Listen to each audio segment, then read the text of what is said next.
वही धाराएं राहुल गांधी साहब पर भी लगी, 2-1 ज्यादा ही थी। मैं 5 घंटे में सदस्यता से हटा दिया गया, नया चुनाव डिक्लेयर हो गया, लेकिन इलेक्शन कमीशन ने राहुल जी के खिलाफ कोई कार्रवाई नहीं की उस वक्त तक, जब तक उन्हें सुप्रीम कोर्ट से रिलीफ नहीं मिल गया। ये फर्क है जनाब। अब आजम खां में और राहुल गांधी में इतना फर्क तो होना चाहिए, इतना ख्याल तो उनका रखना चाहिए ना। हक बनता है नहीं बनता?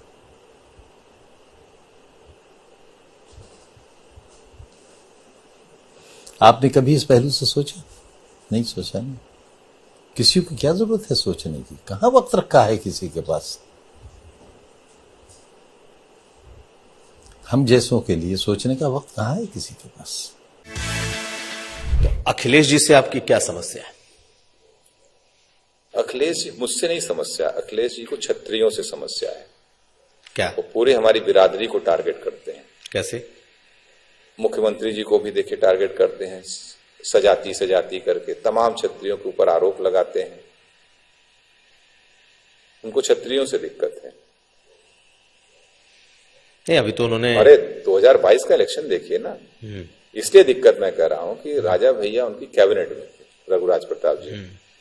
उसके बाद जो है, आप प्रतापगढ़ में जाते हो मीटिंग करने के लिए, आप कह देते हो कौन राजा?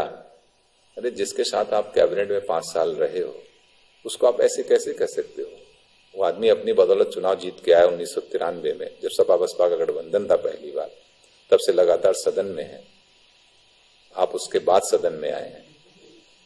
वो राजनीतिक विरासत अपने परिवार में पहली पीढ़ी के सार्वजनिक जीवन में आने वाले व्यक्ति थे। इस तरीके से किसी को आप अपमानित नहीं कर सकते हैं।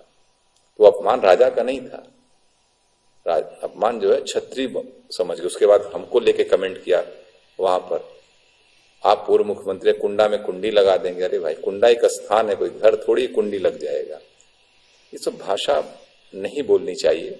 आप पूर्व मुख्यमंत्री रहे हैं, इसका मतलब हम ये मान के चले कि जब आप मुख्यमंत्री थे तो आपने क्षत्रियों के खिलाफ काम किया।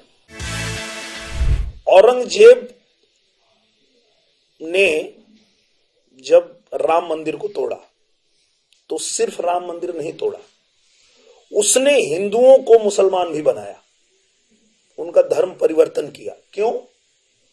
क्योंकि आज नहीं तो कल जब हिंदुओं को मौका मिलेगा और अपने उस राम मंदिर को, अपने उस विरासत को बनाने की कोशिश करेंगे, तो उसका विरोध कौन करेगा? तो विरोध करने के लिए उसने हिंदुओं को ही मुसलमान बनाया, और वो कर भी रहे थे।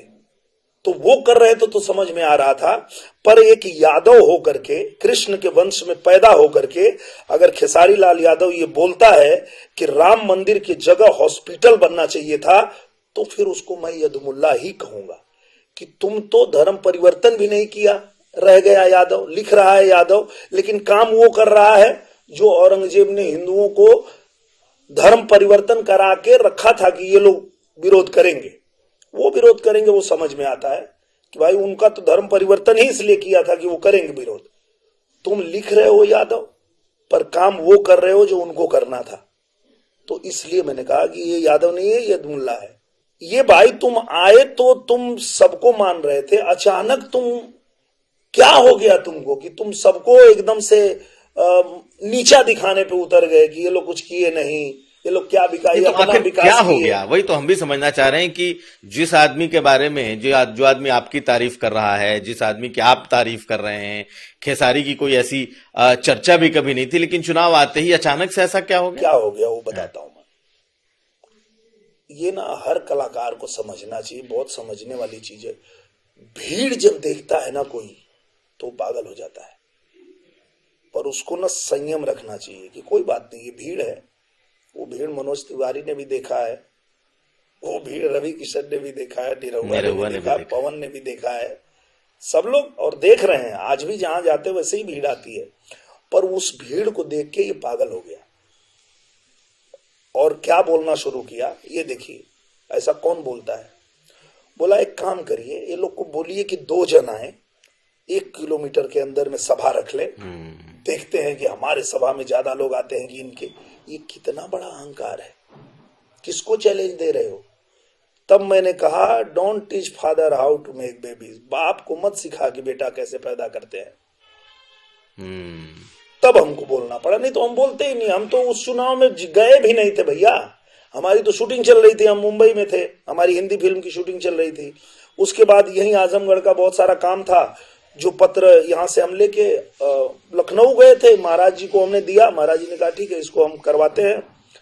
वहीं एक पत्रकार भाई मिल गए और वो कहे कि बिहार में चुनाव चल रहा है उसके बारे में। हम बोले तो भैया हम तो यहाँ हैं, तो हम क्या बोले? तो उन्होंने बोला कि ऐसा ऐसा वो बोल रहे हैं। ओम प्रकाश राजभर मुख्यमंत्री के भी उतने ही करीबी बनते हैं और आपसे भी उतनी ही करीबी वो दिखाते हैं कि भाई कुछ भी हो जाए मैं अंसारी परिवार को नहीं छोड़ सकता। हमारे करीबी क्या है, हम सफर रहे हैं, हम दोनों अपने मार्ग में कुछ दूर तक साथ चले हैं और जब जुदा भी हुए तो एक दूसरे के ऊपर कोई आरोप प्रत्यारोप अभी तक लगाने की स्थिति में नहीं है। उन्होंने जो रास्ता चुना है वो उनको मुबारक हो। और हम जिस रास्ते पे चल रहे हैं हम उस रास्ते को प्रदेश के और समाज के कल्याण के लिए सबसे उचित रास्ता मानते हैं। तो आप अपने भतीजे को एनडीए का ही मानते हैं या आप अपने भतीजे को सपा का मानते हैं? भतीजे से अब्बास अंसारी, भतीजे से मतलब अब्बास अंसारी। आप लोग इस सवाल के बड़े पीछे पड़ते हैं। आप जब ओम प्रकाश जी से पूछते हैं तो माननीय ओम प्रकाश जी भी कहते हैं देखिए सिंबल हमारा है लेकिन टिकट अखिलेश जी का है, ये आपको पता है। और आपको ये पता है कि मैं समाजवादी पार्टी में हूं और आपको ये भी पता है कि मेरे सगे बड़े भाई सिबगतुल्ला अंसारी का बेटा मन्नू अंसारी भी समाजवादी पार्टी से विधायक है। तो समझिए, कुछ भी समझिए, इसको क्या कहा जाए, आपको तो सब पता है। अभी वो सिंबल छड़ी के सिंबल से जीत के आया है और भारतीय समाज ने उनको टिकट दिया है। वो तो कहते हैं कि भाई उनकी पसंद का है कैंडिडेट, लेकिन सिंबल हमारा है। तो हम भी कहते हैं हमारे रिश्ते तो समाजवादी पार्टी के मुखिया के साथ घर जैसे हैं। और माननीय ओम प्रकाश राजभर को आपने हम बताया कि उन दिनों 2010 तो अगला चुनाव फिर सपा पे ही लड़ेंगे या फिर कौन? अब्बास अंसारी? ये सपा नेतृत्व तय करेगा ना, ये तो सपा नेतृत्व। सपा अगर टिकट देती है तो फिर अब सपा से लड़ेंगे। ये तो समय बताएगा, समय बताएगा। आपके पास क्या गारंटी है कि ओम प्रकाश राजभर अगला चुनाव भाजपा के साथ रहेंगे? कोई गारंटी तो नहीं है। तब तो सवाल क्यों? और उठा के देखिए, अभी मुसलमान, हमें तो ताजुब होता है, शादी होती है तो 7 फेरे लिए जाते हैं, 7 वचन बंधाए जाते हैं कि हम पत्नी की रक्षा करेंगे, पति की ये करेंगे वो करेंगे।